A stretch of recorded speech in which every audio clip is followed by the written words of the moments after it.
Hi everyone, I'm Shelley and you're watching There's No Place Like Home. I'm back with a new read aloud. I just finished the other one last week, so today I am going to be starting The Destruction of Jerusalem by George Peter Holford.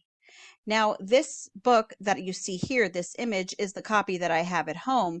However, I am going to be reading to you from the public domain version that is online, and I will leave links to both of them in the description if you are interested. And I just ask that you have some patience with me as I am reading from this one because it is a very faded, watermarked manuscript, and some of the words are hard to make out, so it might take me a second or two before I say them. So I'm starting with the preface, and we're going to read through page 17 today.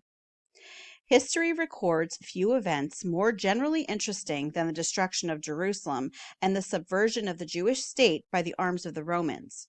Their intimate connection with the dissolution of the Levitical economy and the establishment of Christianity in the world, the striking verification which they afford of so many of the prophecies, both of the Old and New Testament, and the powerful arguments for the divine authority of the Scriptures, which are thence derived, the solemn warning and admonitions which they hold out to all nations, but especially to such as are favored with the lightened blessings of revelation, together with the impressive and terrific grandeur of the event themselves, are circumstances which must always ensure to the subject of the following pages more than ordinary degrees of interest and importance.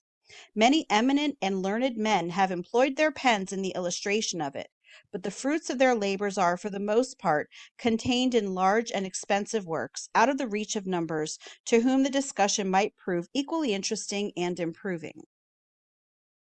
For the use and gratification of such, the present treatise, in a more accessible and familiar form, is diffidently offered to the public.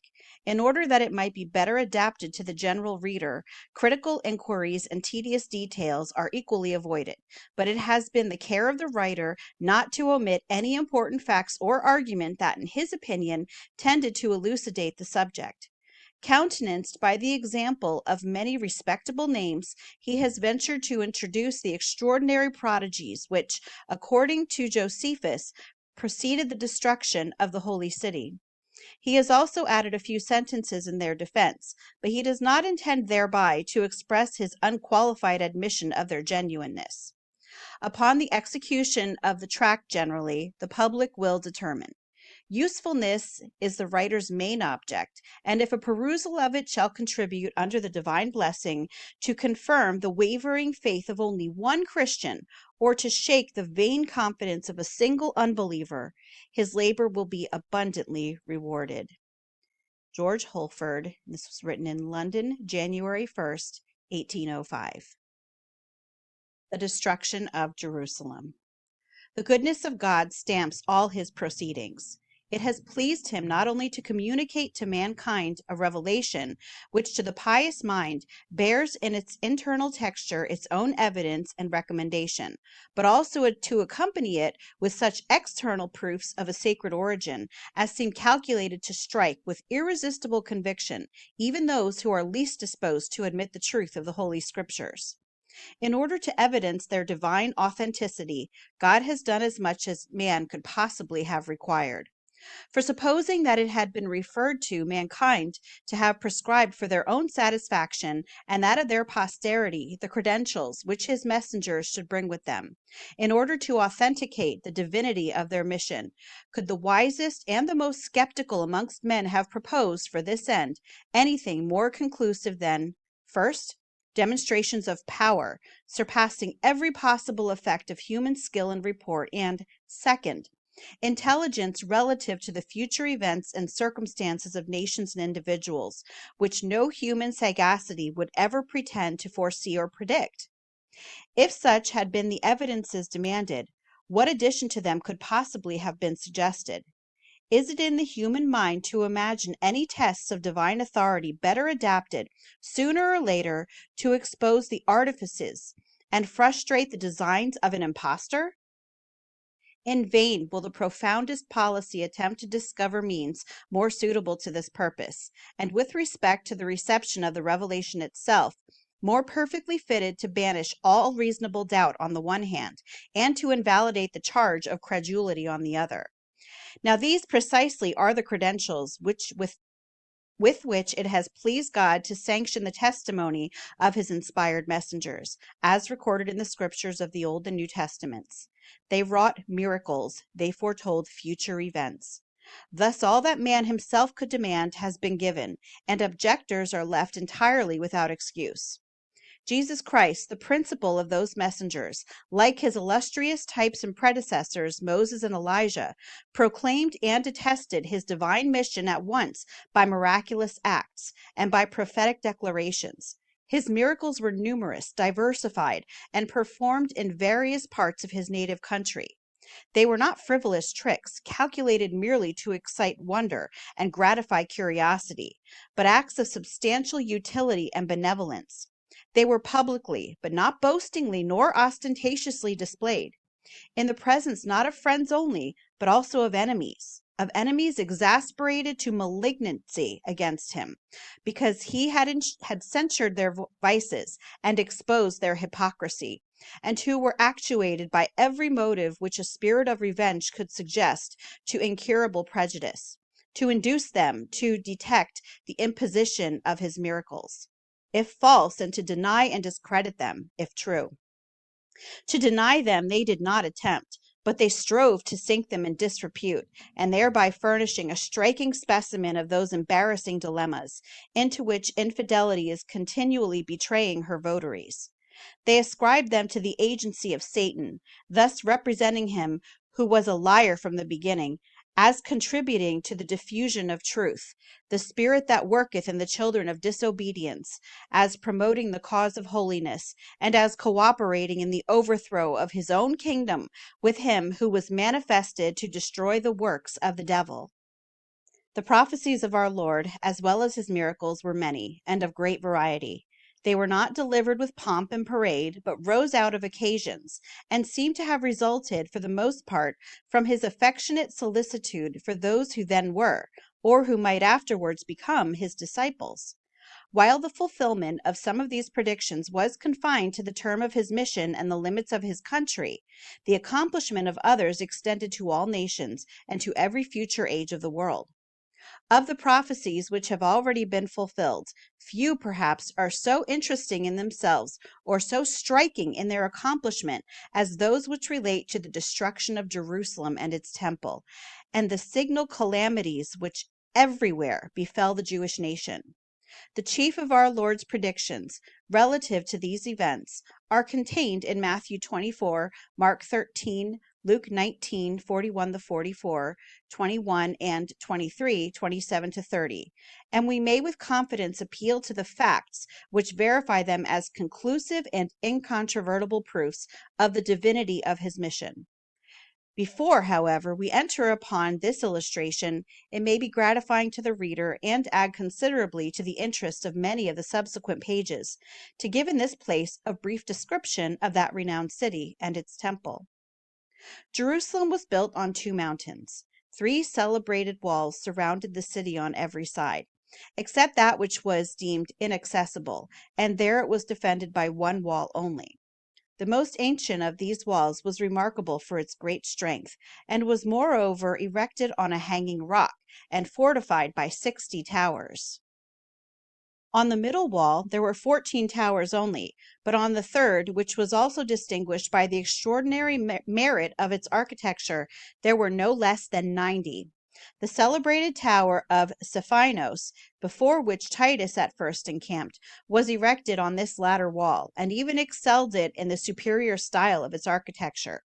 It was 70 cubits high, and had 8 angles, each of which commanded most extensive and beautiful prospects. In clear weather, the spectator had from them a view of the Mediterranean Sea, of Arabia, and of the whole extent of the Jewish dominions.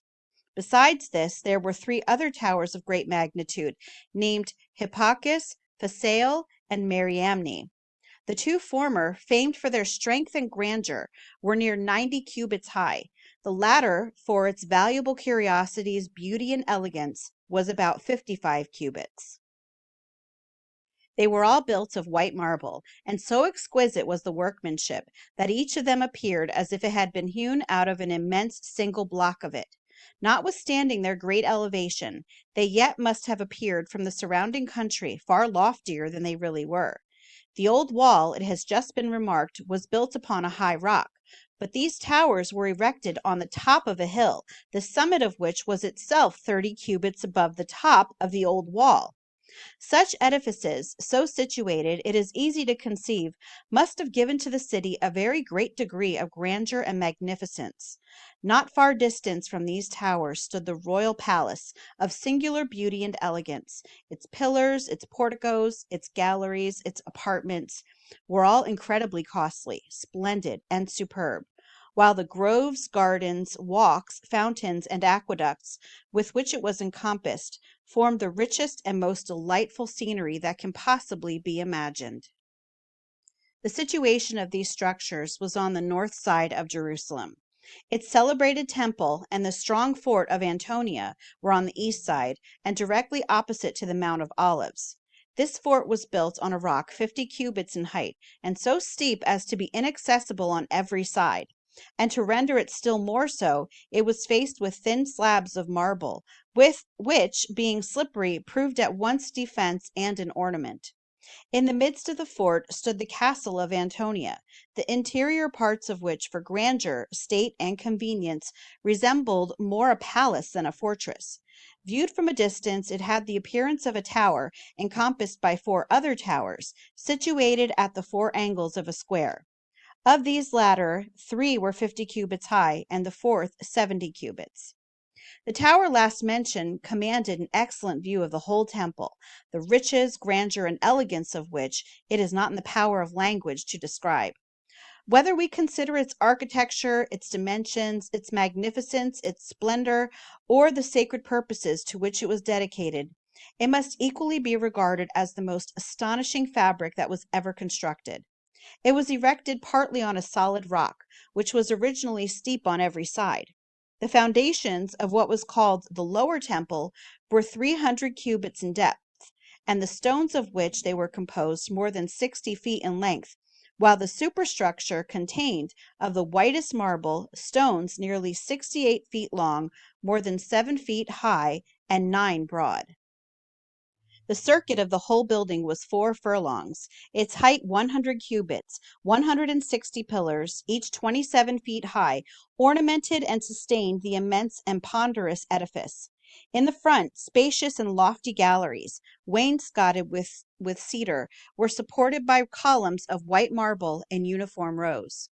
In short, says Josephus, nothing could surpass even the exterior of this temple for its elegant and curious workmanship. It was adorned with solid plates of gold that rivaled the beauty of the rising sun, and were scarcely less dazzling to the eye than the beams of that luminary. Of those parts of the building which were not gilt, when viewed from a distance, some, says he, appeared like pillars of snow, and some like mountains of white marble. The splendor of the interior parts of the temple corresponded with its external magnificence. It was decorated and enriched by everything that was costly, elegant, and superb. Religious donations and offerings had poured into this wonderful repository of precious stores from every part of the world during many successive ages. In the lower temple was placed those sacred curiosities, the 7-branched candlestick of pure gold, the table for the shewbread, and the altar of incense, the two latter of which were covered over with plates of the same metal. In the sanctuary were several doors, 55 cubits high and 16 in breadth, which were all likewise of gold.